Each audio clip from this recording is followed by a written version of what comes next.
او تاسو پشکر باندې ووټ وواسطه ماترې اسمبلی ورسوئ انشاءالله العظیم زه به ستاسو د ښار دپاره نوي سیسټمان راوړم دا سیسټم به نه غنم نن ګران شوه نن له غریب سړي صرفۍ نسته یا له پنجابه ډایرکټ د پخې مړۍ ویاله راولو هر کور ته به پخه مړۍ میلاوه شي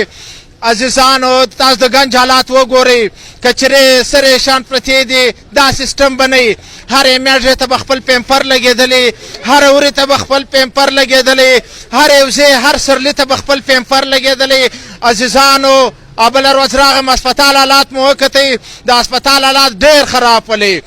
نو تاسو په شکر باندې ووټ ووئ د اسپتال دپاره به داسې کټونه راوړم چې بیمار لږ په تکلیف سو په کټ کې به داسې سیسټم وي چې پخپله به په ډاکټر پسې روانه شي دا سیسټم به نه نیم پوخته جوړ به ورسره نیم به ویده نیم به ویښ لہذا د هغه دپاره ډېر تکلیف دی نو زه په شکر باندې تاسو ووټ وواسطه انشاءالله ستاسو د ښار حالات به زه در بدلوم دا روډونه دي عزیزانو له غریب سړي سودا ولواشي پر زنا وکډې ته ورکښته کاټې راخځوي یا نوې د شیشې ریډونه به جوړو کور کې لمباږي ژمنځ رااخلي وشتان بار ژمنځ کواسته